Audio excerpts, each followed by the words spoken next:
पाकिस्तान की मारूफ हिदायतकारा शर्मीन उबैद को बॉलीवुड की एक आने वाली फिल्म की हिदायतकारी की पेशकश की गई है। गैर मुल्की मीडिया रिपोर्ट्स के मुताबिक पाकिस्तानी ऑस्कर अवार्ड याफ्ता फिल्मसाज शर्मीन उबैद हाल ही में मिस मार्वल की भी हिदायतकारी कर चुकी हैं, जिसके बाद अब इन्हें हॉलीवुड से एक और फिल्म की पेशकश हुई है। शर्मीन उबैद चेन्नई से बॉलीवुड की नई स्टार वॉर फिल्म की हिदायतकारी के लिए राब्ता किया गया है। फिल्म अभी तहरीरी मराहिल में है। इस फिल्म के राइटर डैमन लिंचलॉ फिल्म के लिए ऐसा हिदायतकार चाहते थे जो सिर्फ को मॉडर्न टच दे सके। फिल्म को 2019 की star war the rise of sky walker के बाद बहुत बड़ी स्क्रीन के लिए पहली बार फिल्म करार दिया जा रहा है। हुकूमत ने central board of film sensors की खुद मुख्तारी हैसियत को ख़त्म करने का फ़ैसला कर लिया। Central board of film sensor वजारत इत्तलात के मातहत काम करेगा।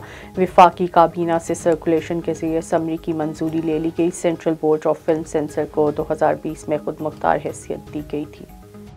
पाकिस्तान के मारूफ अदाकार फ़िरोज़ खान की साबिक अहलिया अलीज़ा सुल्तान पर तशद्दुद की तस्वीर सोशल मीडिया पर वायरल हो गई। फ़िरोज़ खान और अलीज़ा सुल्तान ने 21 सितंबर को तलाक की तस्दीक की थी। दोनों ने 2018 में शादी की थी। इनके 2 बच्चे भी हैं। अलीज़ा सुल्तान ने तलाक की तस्दीक करते हुए साबिक शौहर पर घरेलू तशद्दुद के इल्ज़ामात भी आयद किए थे। फ़िरोज़ खान ने भी तलाक की तस्दीक करते हुए बताया था कि इनके दरमियान 3 सितंबर 2021 को तलाक पाई, जिसके बाद उन्होंने बच्चों की हवालगी से मुतल्लिक 19 दिसंबर को कराची की फैमिली कोर्ट में मुकदमा किया, जिस पर समातें जारी हैं।